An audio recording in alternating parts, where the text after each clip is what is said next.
Estimados participantes, muchas gracias por conectarse. Vamos a iniciar en breve. El doctor Miguel Mesa va a presentar a nuestro ponente. Doctor Mesa, bienvenido. Muchas gracias. Buenas tardes, gracias Rosita por el pase. Siguiendo con nuestro martes de divulgación científica, hoy día 26 de agosto del 2025, tenemos como ponente nuevamente al doctor Jorge Osada Lee. El tema que va a tratar el doctor es ética en la investigación científica. Él es médico cirujano, magíster en epidemiología clínica con estudios doctorales en investigación epidemiológica, estudio de posgrado en informática biomédica, ética en la investigación y neurociencias y comportamiento. Él es docente universitario en pregrado y posgrado de la Universidad Peruana Cayetano Heredia, así como otras instituciones universitarias. Él es asesor y miembro de diversas sociedades científicas y revisor de revistas científicas nacionales. Doctor Jorge Osadali, buenas tardes y bienvenido.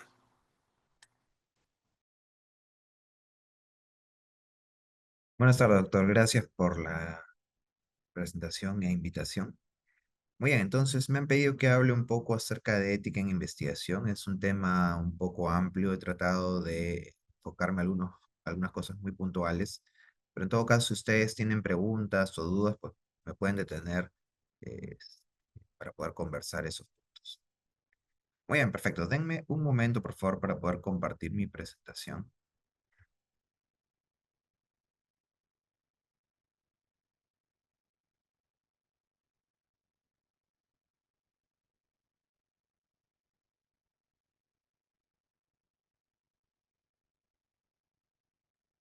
Muy bien, estoy compartiendo mi presentación. No sé si la pueden ver.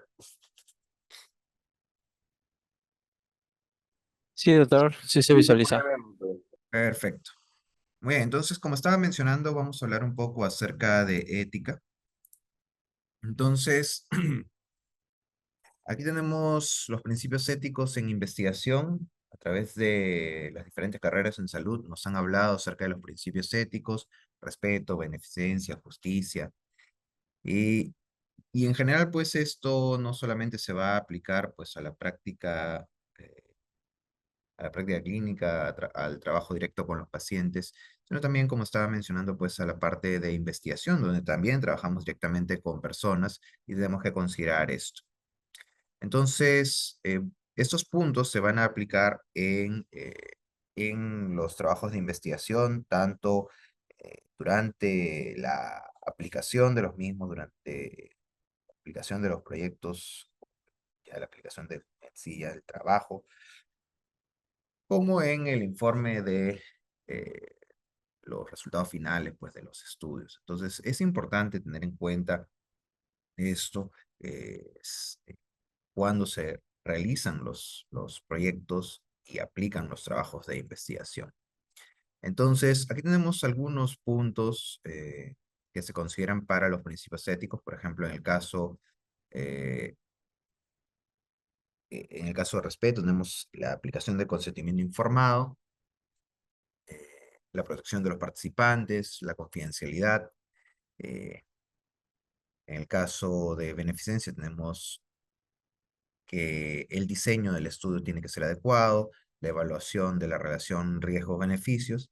Y en el caso de la justicia, pues la distribución objetiva de cargas y beneficios, así como el acceso equitativo a beneficios. Vamos a ir discutiendo un poco esto en las siguientes diapositivas y de nuevo, si no queda claro o si tienen dudas, pues me pueden preguntar en cualquier momento. Muy bien, entonces antes de seguir avanzando, tenemos que presentar unas definiciones. Primero que nada, la investigación. La investigación es un proceso sistemático diseñado para desarrollar o contribuir conocimiento generalizable.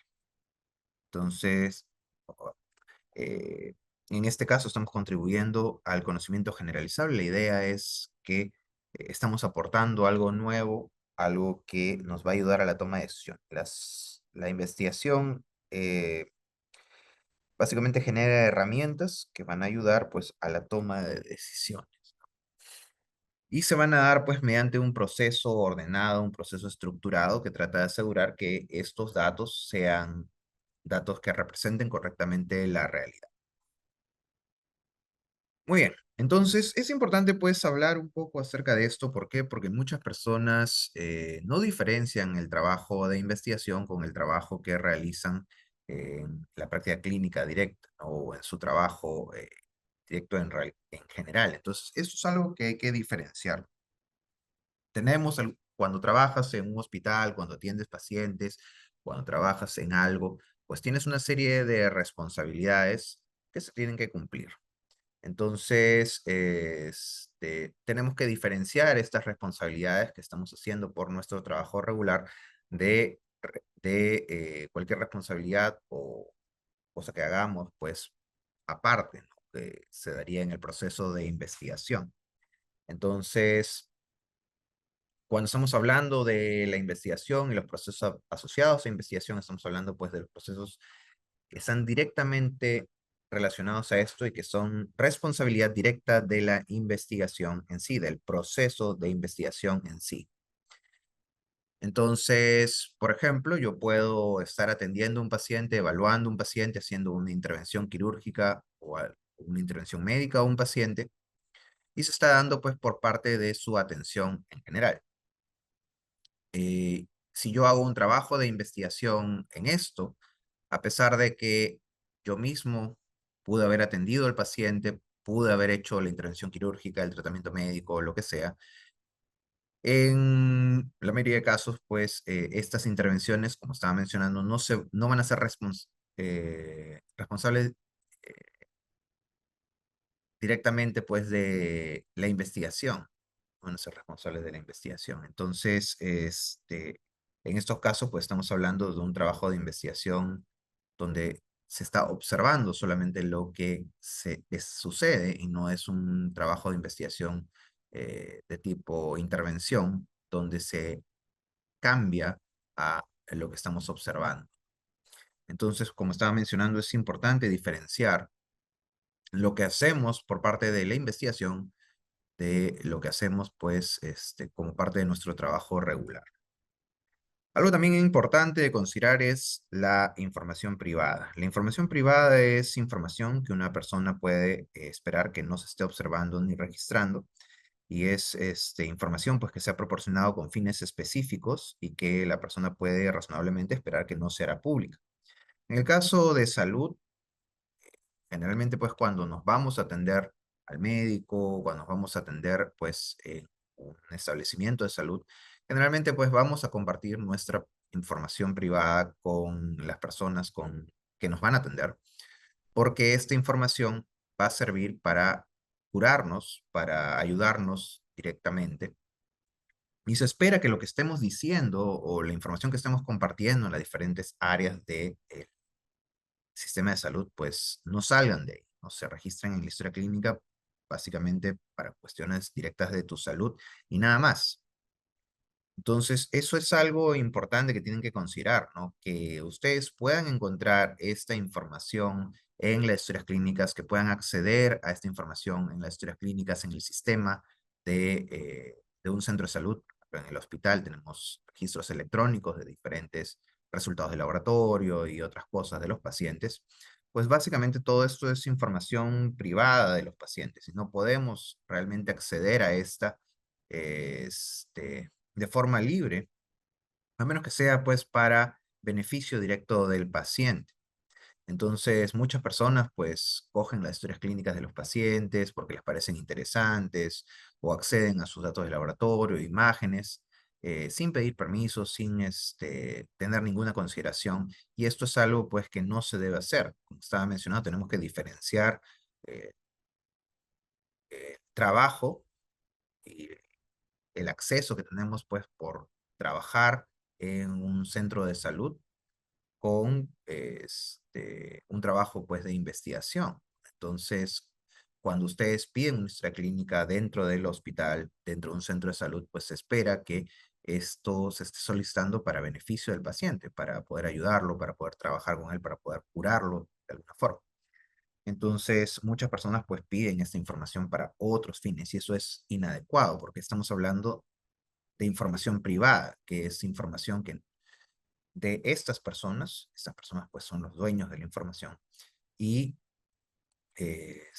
no han dado permiso directamente pues para acceder a esta. Entonces tenemos que tener cuidado con eso. Otro punto que tenemos que considerar es la información identificable.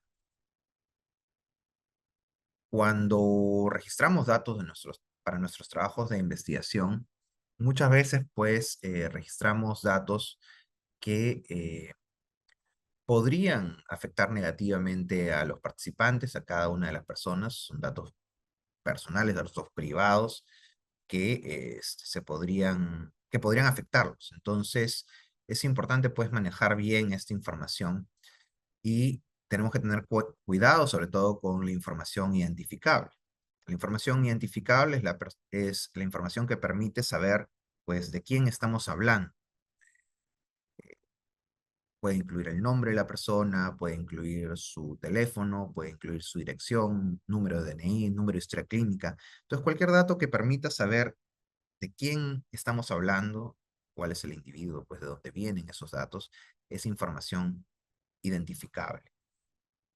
Y como estaba mencionando, pues, sobre todo cuando están en una base de datos, cuando estamos acumulando esta información, es potencialmente peligrosa, potencialmente dañina para cada participante. Entonces podemos recolectar pues información sensible que de divulgarse puede afectar negativamente a las personas. Entonces tenemos que tener bastante cuidado con esto. Y generalmente por eso es que cuando trabajamos con datos, normalmente tratamos de que la información que se maneje sea información no identificable, que no podamos saber en realidad de quién es o de quiénes son estos datos específicamente, ¿no? Y hay que tener bastante cuidado con eso.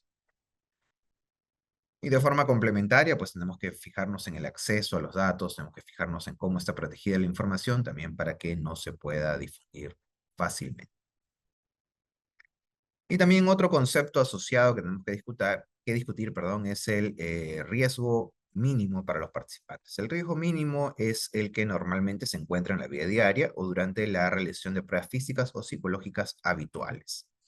Entonces, si ustedes van a consulta externa de una especialidad médica, les van a hacer una serie de procesos, les van a preguntar cosas, les van a hacer un examen físico, de repente les van a pedir algún examen de laboratorio específico para lo que quieren o para lo que se cree que puedan tener.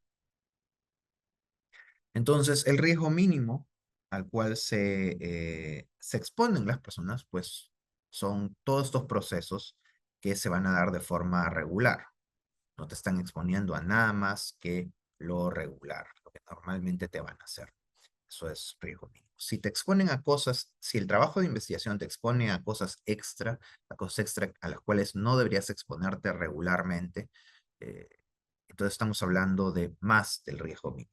Entonces, por ejemplo, si tú vas a un consultorio externo donde normalmente te deberían hacer un, un examen físico simple, una entrevista simple y te sacan una muestra de sangre arterial simplemente por el proceso de investigación, eso es más allá del riesgo mínimo. Eso es algo que normalmente no se haría como parte de la evaluación normal.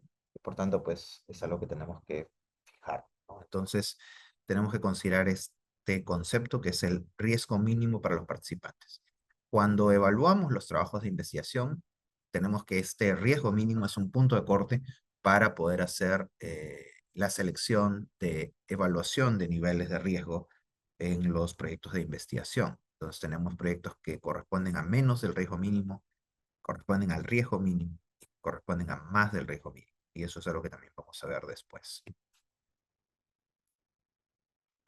Muy bien, entonces, ¿qué es considerado ético cuando evaluamos un trabajo de investigación? Tenemos que considerar varios puntos cuando se evalúa un trabajo de investigación.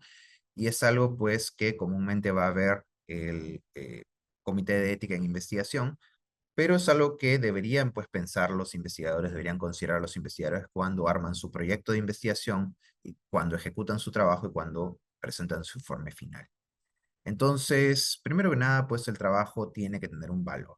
Los trabajos de investigación, sobre todo cuando exponen a participantes humanos, no solamente humanos, cuando exponen a participantes en general, tienen que tener un valor, tienen que tener pues traer algo positivo, traer algo útil que nos vaya a servir. No se puede hacer investigación, sobre todo pues cuando ponemos en riesgo a personas, cuando ponemos en riesgo a animales, cuando ponemos en riesgo pues a cualquier cosa. Este, cuando realmente este trabajo de investigación no nos va a traer nada bueno. Entonces, los trabajos tienen que servir para algo, tienen que servir, pues, tienen que ayudarnos a tomar decisiones, nos tienen que ayudar, pues, a generar algo positivo.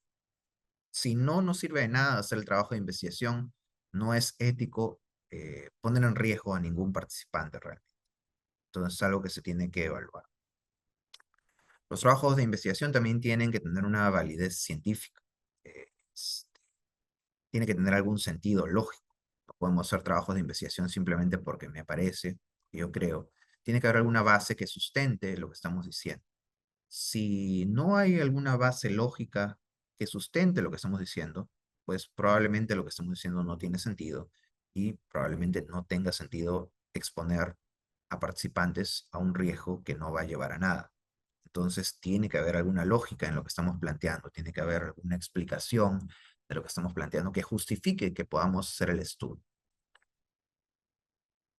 Eh, Tenemos también la parte de selección equitativa. Esto es sobre todo pues cuando estamos hablando de riesgos y beneficios para los participantes. En el caso, por ejemplo, de ensayos clínicos, donde muchas personas pues se unen a los ensayos para poder recibir medicamentos experimentales, ya que los medicamentos existentes pues no están ayudándoles o tienen algún problema o algo así. Entonces, todas las personas que entran en este estudio pues van a querer recibir el tratamiento, van a querer recibir el tratamiento pues que se está evaluando, a pesar de que todavía no se sabe exactamente si funciona o no funciona. En todo caso, esto no es posible en los estudios. No todas las personas que entran a los estudios pues reciben el medicamento que se está evaluando. Generalmente tiene que haber un grupo de comparación donde se evalúa pues a personas que no reciben el tratamiento. Eh, pero todos tienen que tener la posibilidad de haber recibido el medicamento.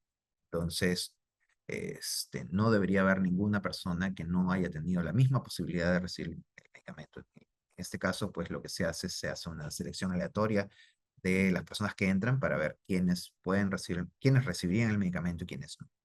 Entonces, todos tienen la posibilidad tanto de recibir el medicamento como de no recibir el medicamento. Es una selección, pues, equitativa en este caso, ¿no? No es que el investigador selecciona a dedo quién le cae bien o quién le parece que debería recibir el medicamento o debería recibir el beneficio del estudio, quién no. Entonces, eso es algo que también se tiene que considerar. Se tiene que hacer una valoración también entre los riesgos y beneficios que tiene el estudio. Todos los trabajos de investigación tienen un riesgo, eso es algo muy claro que tienen que tener en cuenta. Todos los trabajos tienen un riesgo. Hay mayores riesgos en algunos trabajos, hay menores riesgos en otros trabajos, pero todos tienen un riesgo para los participantes. Entonces, muchas personas consideran que el riesgo está en relación a un daño físico que se le puede hacer a la persona. Y si bien esto es cierto, pues no solamente está asociado a un daño físico.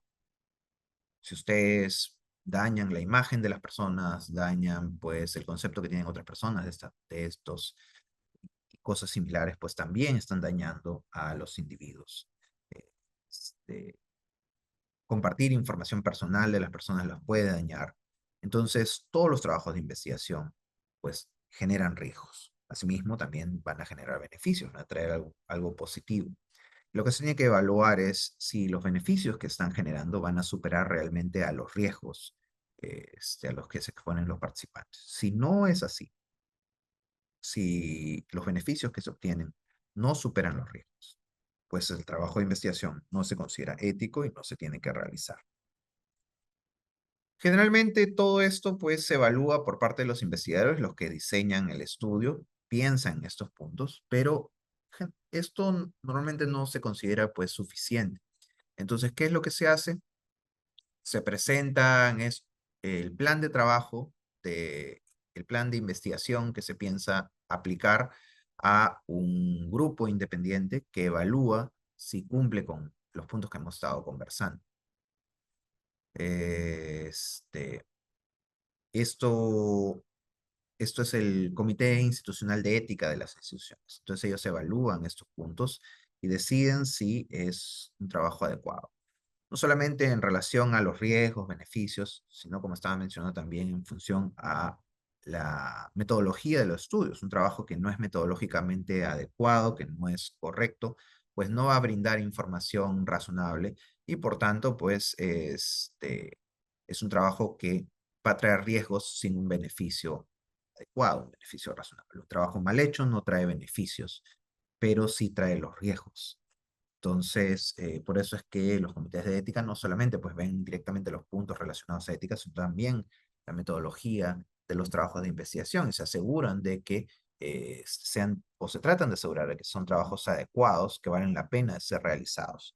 Si no tenemos un trabajo adecuado, no es un trabajo que debe ser ejecutado porque va a traer riesgos sin beneficios adecuados. Entonces, eso es algo que también se tiene que considerar. Muchas personas se preguntan, pues, ¿por qué el Comité de Ética hace evaluaciones metodológicas de los trabajos? Y es por lo que estoy mencionando. Si un trabajo no está bien diseñado, si es un trabajo inadecuado, es un trabajo que no va a generar beneficios adecuados y va a traer riesgos igual. Y esto, pues, no debería ser aprobado, no debería ser realizado un trabajo inadecuado. Tenemos también el consentimiento informado. El consentimiento informado es un punto importante cuando estamos trabajando con participantes humanos. El consentimiento informado, muchas personas también se confunden con esto. El consentimiento informado no es un papel, no es un papel que tienen que firmar las personas. Eso es simplemente una evidencia física de que se ha realizado el consentimiento informado. El consentimiento informado se basa en explicarle a los participantes el estudio, sus riesgos, sus beneficios, qué es lo que se espera de ellos y todos los puntos relacionados a esto. Y después de que la persona entienda esto y evalúe todos estos puntos, acepte o no participar en el estudio. En algunos casos no se requiere una evidencia física del consentimiento informado, eso quiere decir de que no se requiere que se firme un papel, pero en todos los casos se requiere que se realice el consentimiento informado en sí.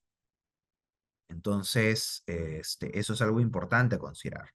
Que no haya un papel firmado no significa que no se haya hecho el proceso de consentimiento informado. Es algo que muchas personas olvidan, muchas personas consideran pues el consentimiento informado solamente como el papel firmado y eso es inadecuado, ¿no? Y simplemente te hacen firmar el papel, pero no te explican nada y realmente no tomas ninguna decisión en función a eso, ¿no? En muchos casos es una coerción, básicamente. Y esto se va a dar no solamente para los trabajos de investigación. En la misma atención en salud vemos eso de forma relativamente frecuente. Trabajo inadecuado en función al consentimiento informado, donde simplemente le piden al paciente que firme papeles sin explicarle realmente nada. Solamente te dan el papel, te dicen que lo leas, si es que puedes o quieres, y que firmes, o si no, no te van a hacer nada. Entonces, eso es un manejo inadecuado de esto. Y por último tenemos el respeto. Es importante pues considerar que estamos trabajando con otras personas. Y cualquier persona pues merece un respeto. Necesitamos pues ponernos siempre en sus zapatos, necesitamos ponernos pues en su situación y considerar pues si ustedes, nosotros en todo caso, aceptaríamos participar en el estudio con las condiciones que nos están presentando. Entonces, siempre tenemos que considerar esto, que estamos trabajando con personas, merecen nuestro respeto, nos están ayudando a generar información que nos va, que de alguna forma pues va a traer beneficios a todos, ¿no? Entonces tenemos que considerar eso.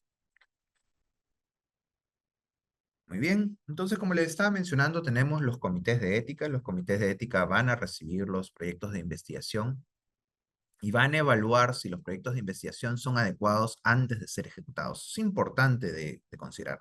Es antes de ser ejecutados. Un comité de ética no va a aprobar un trabajo de investigación ejecutado porque no tiene sentido. El punto de esto es asegurarnos, pues, de que lo que se vaya a hacer sea adecuado. Si ya se hizo, pues no tiene sentido de hacer la evaluación. No tiene sentido, pues, de que pase por un comité de ética y el comité de ética por eso no va a aprobar un comité de ética adecuado. No debería aprobar ningún trabajo que ha sido ya ejecutado, porque no se puede corregir, no se puede modificar. Y no es simplemente el hecho de que te avisen, ¿no? Que se ha hecho. Es el punto de que se debe corregir, se debe evaluar y asegurarse de que cumpla pues con los puntos que hemos estado conversando. Entonces, los comités de ética se aseguran que la investigación sea éticamente aceptable. Para eso, pues revisan, como estaba mencionando, los proyectos de investigación antes de que sean ejecutados, hace la evaluación eh, y aprueba pues los trabajos o los proyectos de investigación, pues cuando son adecuados y les da permiso pues para que los ejecuten, para que puedan pues aplicarlos. Y esto es para proteger pues el bienestar y los derechos de todos los participantes, no solamente de las personas que participan directamente en el estudio, o los que son investigados, sino también a los mismos investigadores. La idea también es proteger a los investigadores. Si ustedes aplican un trabajo de investigación inadecuado, donde ponen en riesgo a diversas personas, hacen cosas que no son adecuadas en todo caso, pues lo pueden demandar, pueden tener problemas, pueden tener diversos problemas legales, diversos problemas pues que se pudieron haber prevenido. Entonces es algo que se tiene que evaluar bastante bien. Entonces, como les estaba mencionando, los proyectos de investigación se envían a los comités de ética para que puedan ser evaluados. Generalmente los comités de ética tienen 3 niveles de evaluación. Tenemos investigaciones exentas de revisión, tenemos investigaciones en el proceso de revisión rápida y en revisión completa. En el caso de exentos de revisión, el proceso comúnmente se da por personal administrativo que revisa los protocolos, segura de que cumplan con los niveles de exento de revisión. Y si cumplen con esto, pues se lo comunican al comité de ética que visa los proyectos y aprueba su ejecución. Entonces, es el nivel de exento de revisión. Generalmente se va a dar para trabajos que tienen menos del riesgo mínimo. El nivel de revisión rápida se va a dar con 1 o 2 miembros del comité de ética que evalúan el proyecto de investigación y reportan esta evaluación al comité completo. Y una vez que hacen la presentación, se toma una decisión por parte del comité, que puede ser aprobación, puede ser indicación de modificaciones o rechazo.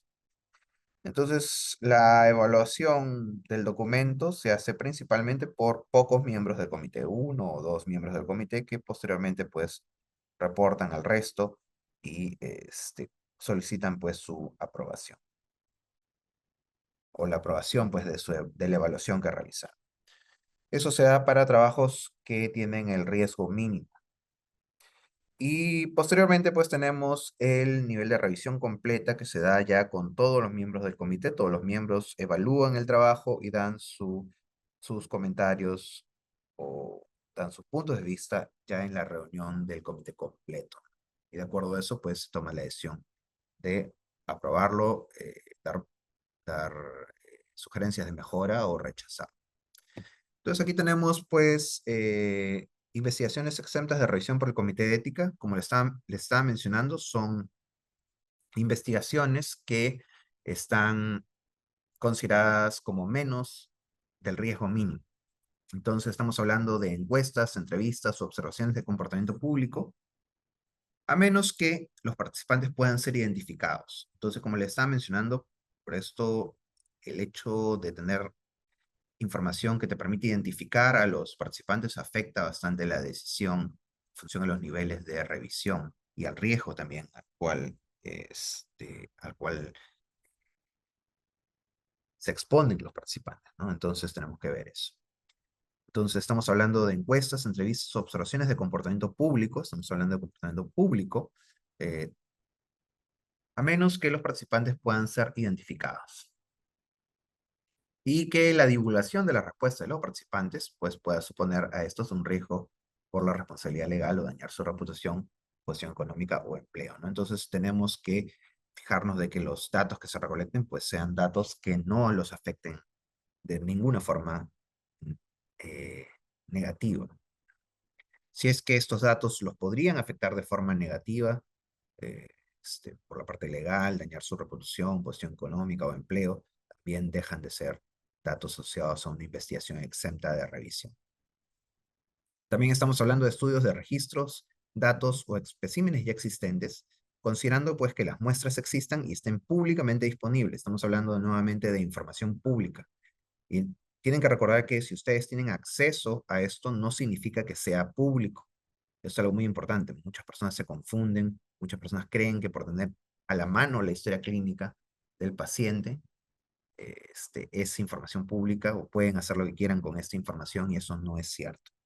Hay que fijarse bien en eso. Eh, y también pues que la información sea registrada por el investigador de manera que los participantes no puedan ser identificados ni directamente ni a través de identificadores. Los datos codificados se consideran identificables y estos códigos pueden develar mediante ayuda se pueden develar mediante ayuda de otros. Entonces, en estos casos, pues tenemos que registrar la información, o bueno, los datos, y estos datos pues no deberían incluir ningún dato identificador. No se podría, después de que se pasen los datos, que se registren los datos, que tengamos nuestra base de datos, nuestro Excel, no deberíamos poder saber de dónde vinieron estos datos o quiénes eran originalmente estas personas. Y también los trabajos de investigación sobre prácticas formativas normales, los trabajos en educación, pues también son considerados exentos de revisión por comité de ética. Tenemos también los trabajos de revisión rápida. Estaba mencionando, aquí estamos hablando de trabajos de investigación que implican el riesgo mínimo. Y en este caso estamos hablando pues de trabajos donde se recogen muestras mediante procedimientos incruentos empleados habitualmente en la práctica clínica. Estamos hablando de raspado de piel, estamos hablando de una toma de muestra de sangre, una toma de muestra sanguínea en un volumen pequeño, estamos hablando de muestras de pelo y así sucesivamente, ¿no? Cosas que son eh, considerados procedimientos incruentos. O estamos hablando también de datos, registros o muestras que han sido recogidos o lo serán con fines clínicos. Así como también, pues, modificaciones leves de una investigación previamente aprobada. Cuando ustedes están trabajando con datos donde se identifica también a los participantes, también se considera, pues, investigaciones de revisión rápida, sobre todo cuando estos datos, pues, no van a afectar negativamente a los participantes. Y tenemos también los trabajos de revisión completa, que ya son trabajos con un nivel de riesgo superior al mínimo. En ese caso, pues, como estaba mencionando, entran a revisión completa por el comité. Si no se consideran pues, los puntos que hemos estado discutiendo anteriormente para los otros niveles de revisión, pasa a revisión completa. Aquí vamos a hablar un poco acerca del consentimiento informado. Como estaba mencionando, pues el consentimiento informado no es un papel, no es un documento físico, eso es un error muy común. Y la idea, como estaba mencionando, es que se le explique a los participantes la información del estudio, sus riesgos, sus beneficios, todo lo que involucra participar en el estudio. Y algo importante es que estas personas entiendan esto. No solamente es el hecho de decirles todo eso, sino que lo entiendan. Y que una vez que lo entiendan, acepten o no acepten participar en el estudio.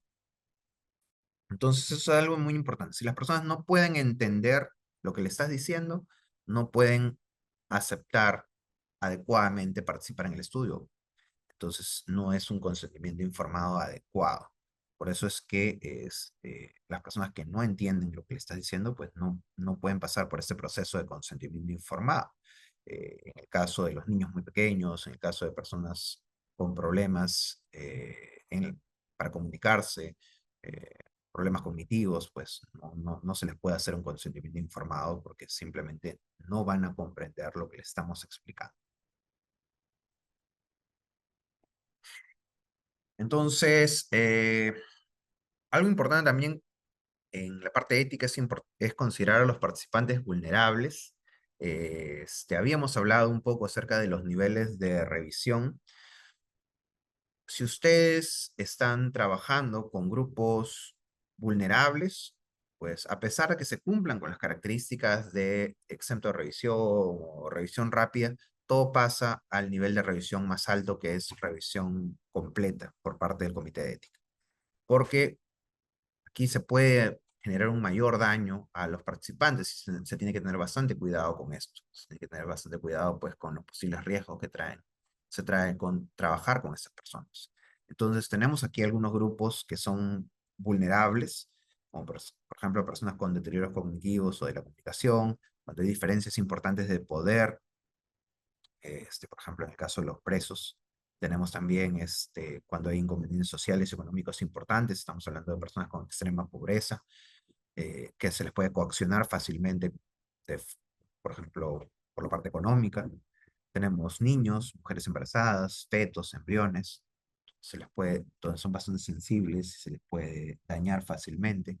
Entonces, cuando estamos hablando de grupos especialmente vulnerables, de alguna forma u otra, tenemos pues que hacer una evaluación mucho más detallada y generalmente pues independientemente del tipo de estudio pasan a revisión completa por parte del comité de ética. Y eso es algo que tenemos que también considerar cuando estamos armando nuestros propios trabajos de investigación.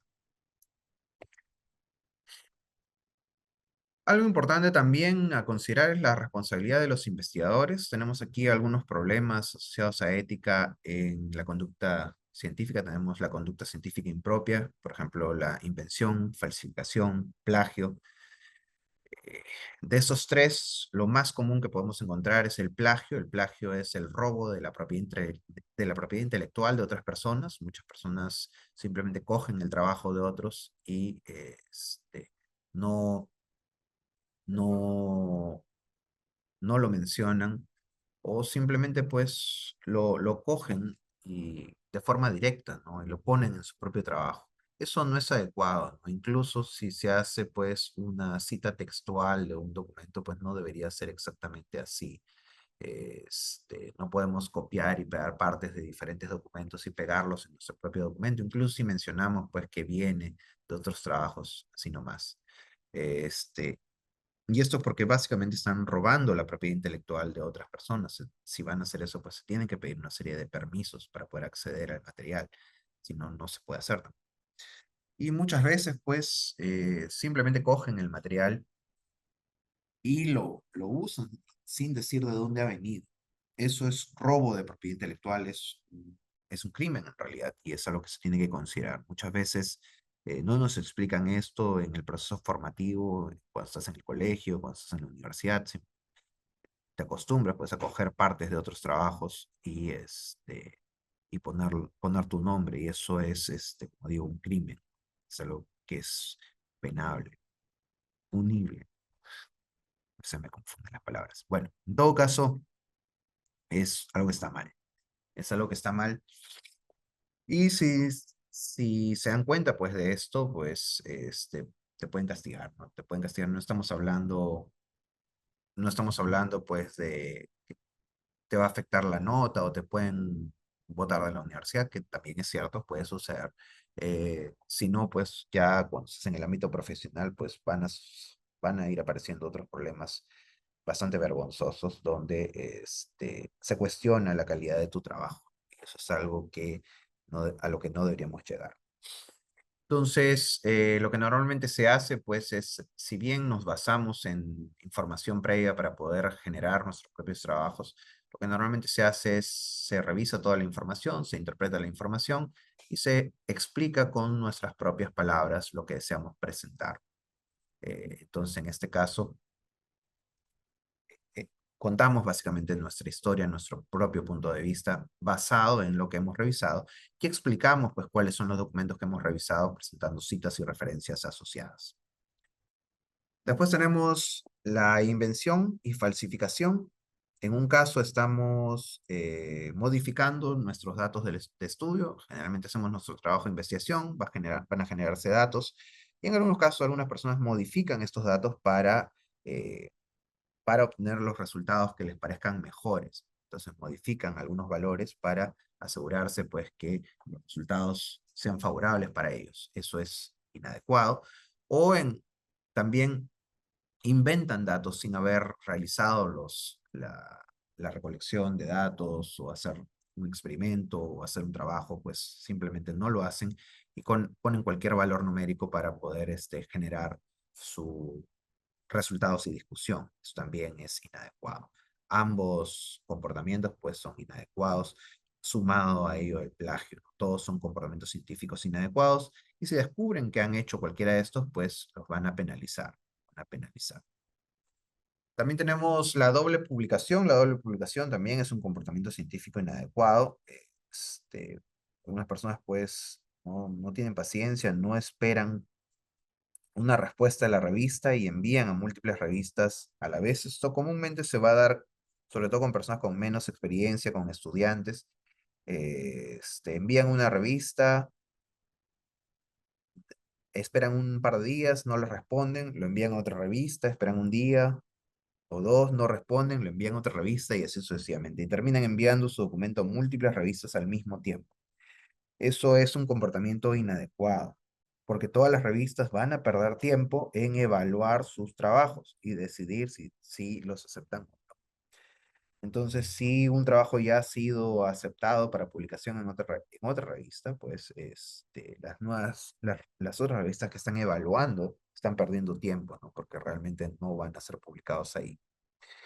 Y si es aceptado de publicar en varias revistas, pues también están ocupando espacio que no deberían. Y le están quitando espacio a otra persona o a otras personas para presentar información importante que podría traer un beneficio a los lectores o a la comunidad. Entonces, no podemos hacer eso.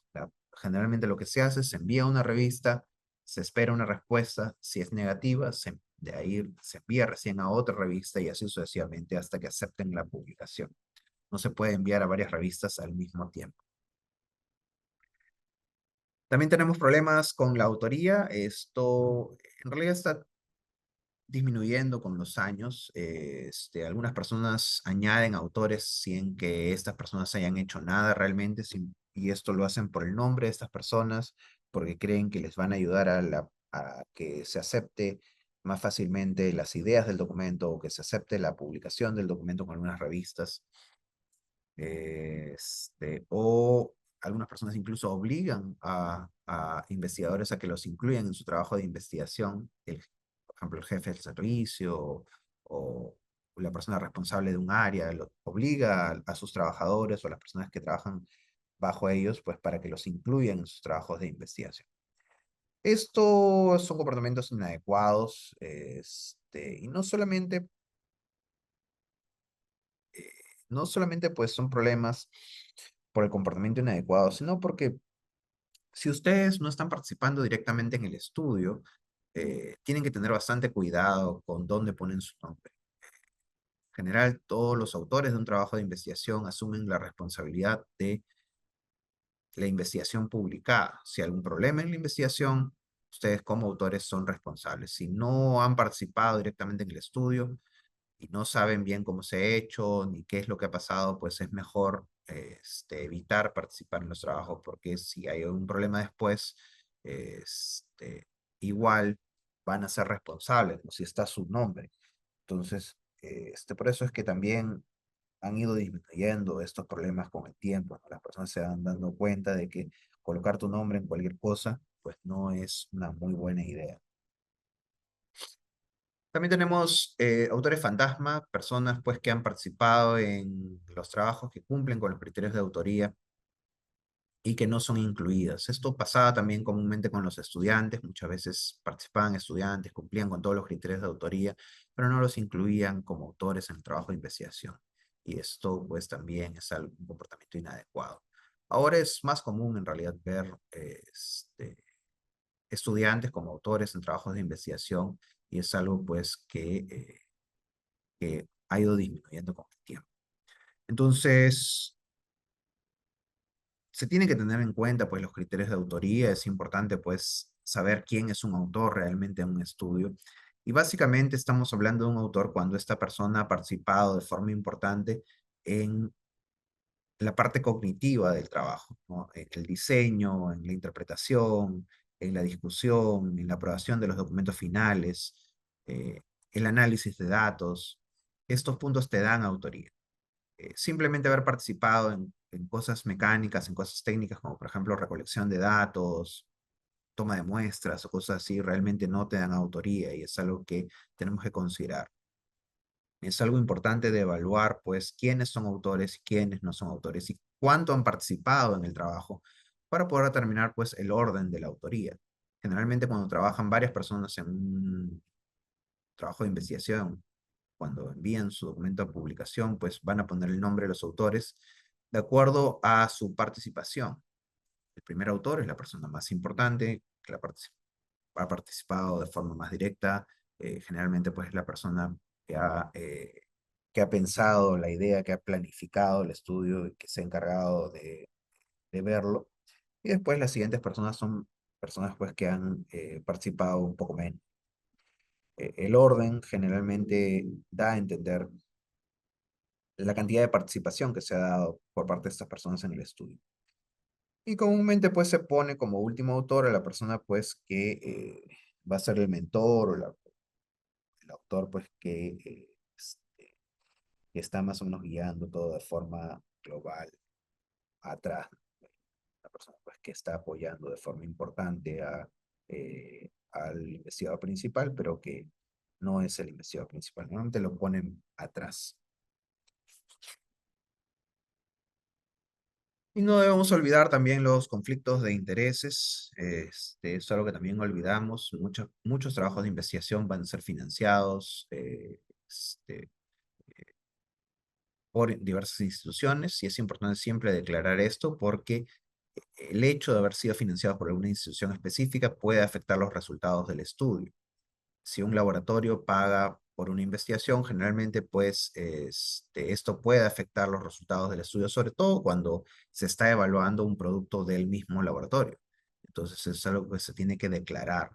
Si los investigadores tienen algún conflicto de interés en relación a la investigación realizada, trabajan en el sitio que se está evaluando o trabajan para la empresa pues que está generando lo que se está evaluando o cosas así. Entonces, cualquier interés económico que pueda entrar en conflicto con el trabajo de investigación tiene que ser declarado. No significa que no puedan tener algún interés económico o algo así, pero sí se tiene que declarar para que lo consideren los lectores cuando se está presentando la información. No solamente esto, sino eh, cuando tenemos que el personal de salud son investigadores y trabajan con sus propios pacientes, eso también puede afectar los resultados del estudio. Algunos pacientes o algunas personas que pueden entrar al estudio, pues pueden sentirse coaccionados o pueden modificar sus resultados o los datos que están compartiendo eh, por el hecho de que el investigador sea el mismo médico tratante o el personal de salud que trabaja con ellos. Entonces es algo que también se tiene que declarar para que lo consideren pues los lectores en los resultados que se presentan y la interpretación de los mismos. Muy bien, entonces he tratado de hablar de varios puntos en relación a ética en la investigación. He tratado de ser un poco general para poder discutir varias cosas. En todo caso, no sé si tienen alguna pregunta o duda en función a los puntos que hemos estado conversando.